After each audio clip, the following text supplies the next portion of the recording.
Hello, everybody. I'd say it's a happy Thursday, but it might not be after the way the Arkansas game ended. Welcome into this PTN Digital Extra. I'm Evan Kamiko alongside ESPN Arkansas's Tye Richardson. Tye, it was a game the Hogs had it. They didn't have it. They were down 15. They were up 8. A lot of emotions. What's your big takeaway?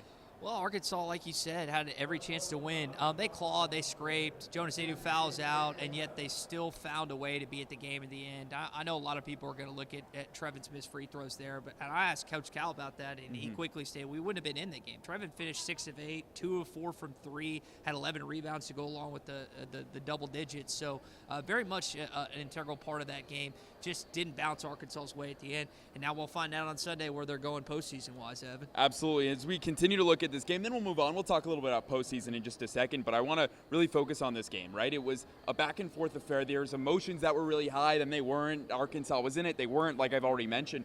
But I'm curious for you, when you look at a game like this, what can this Arkansas team learn from being in this game, a chance to win and move on, especially in tournament time? I think the biggest thing is that, like, in March, it's a possession or two game. And I realize that, again, you brought up the finality of the final possession for Ole Miss right before Billy Richmond got that shot off, ended up being the sequence of the game. But there were several different occurrences through the game. You could say, well, they didn't get this rebound, or they fouled on this possession, or they had this missed layup. I mean, that is one play can change the entire dynamic of a game. And for Billy Richmond and Carter Knox, who've never played postseason basketball at the collegiate level, it's just a reminder of how difficult this is this time of year, and for everyone else in that court that is just going to have this in their mind come till next week. It's funny that you bring that up because we were in the locker room. I asked Billy that. I was like, what can you learn of your first experience? And he pretty much said that. He's like, we need to make our free throws at the end of the game. We need to do a better job closing. Nelly even added, when I asked him the same question, keep our foots on their neck. It's something the Hogs haven't been able to do a lot this season,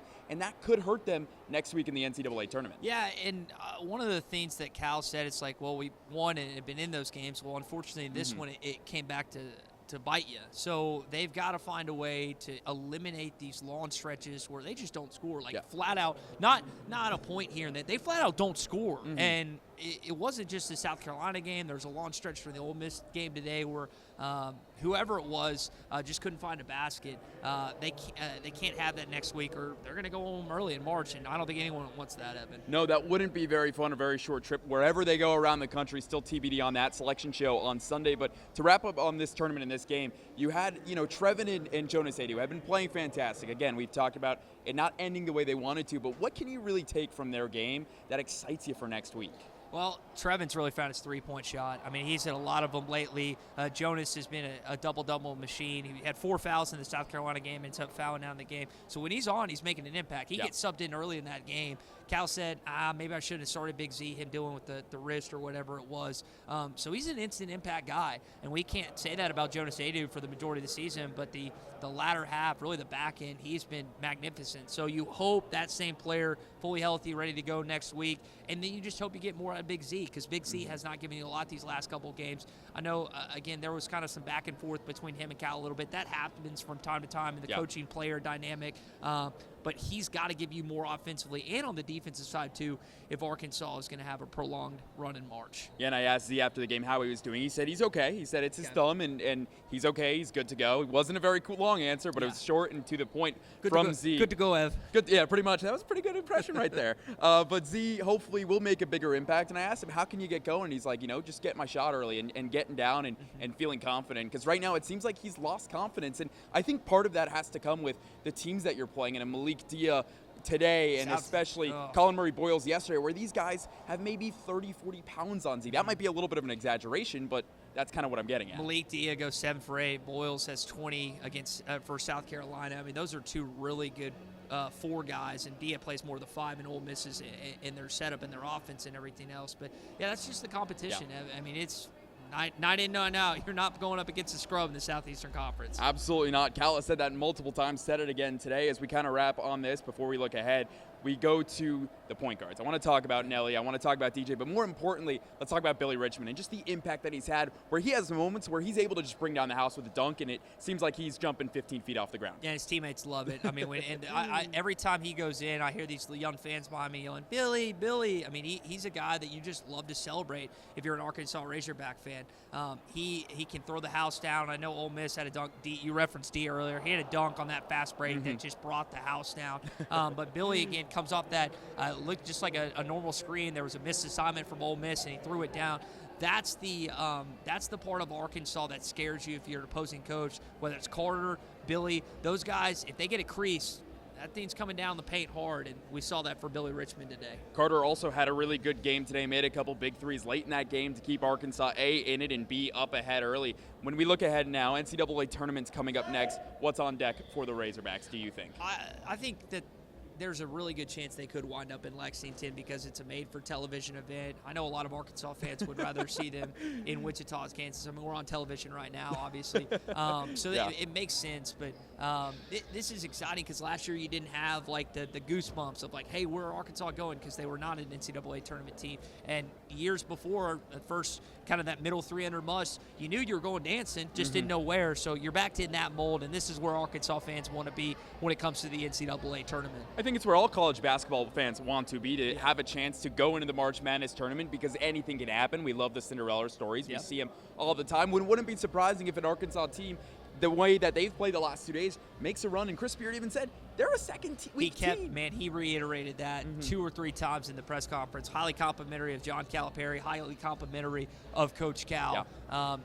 Again, these guys seem to have found their niche in playing with one another, their roles. And now we're just going to see if they get the right draw next week in the NCAA tournament, Ev. Do you have a location that you would like to see the Hogs go? You want to be Wichita? I mean, for us, like being in Fayetteville, I want to say I looked at it, it's like 4 hours and 34 minutes, I think, from Fayetteville to Wichita. So that just seems like the place. Now, again, the national draw is to put them in Lexington, but if you're an Arkansas fan, there's no question you want this game to be in Wichita, Kansas. Absolutely. Close drive, easy fan base. They would show up and show up big. We know that. There's no question.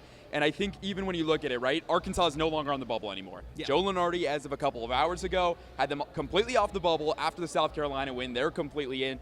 Do you think it'd be a 10 seed, or would you rather be maybe 11, 8, or 9? Where in that range do you want to be? I think they're going to wind up a 10 seed. I think the best is an 11 because you play a 6 and you play a 3. If you're a 10, you'll play a 7 and then a 2. You never know in the NCAA tournament, but you really don't want to see a 1 next. You're going to see Florida. You're going to see Auburn. You're going to see Houston.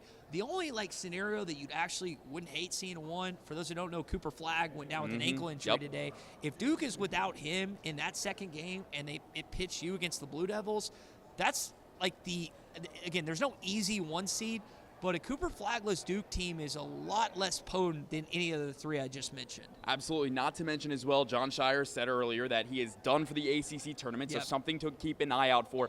Plus, you never know, you might get a Duke Thero back and potentially Boogie Fland. We saw Boogie a couple days ago in practice taking some shots, so Cal said they will not play in this tournament. Obviously, that has come true, but you never know. You might see them in the future. Yeah, when asked about that, he said if we made it. So based on what Cal said, I'm under the impression that it's going to be if they make it to a second weekend that we could see him. I don't know if maybe again, that's the glass half empty, and the possibility is ahead that it's this weekend. But based on his comments, that's kind of what I'm looking towards when it comes to Adu and Boogie possibly coming back. Absolutely. Best time of the year in college basketball. Selection Sunday coming up Sunday night, and then it's bracket time. We all get to fill out your bracket. Woo! Do you have an early national champion right now? I think it's Florida, man.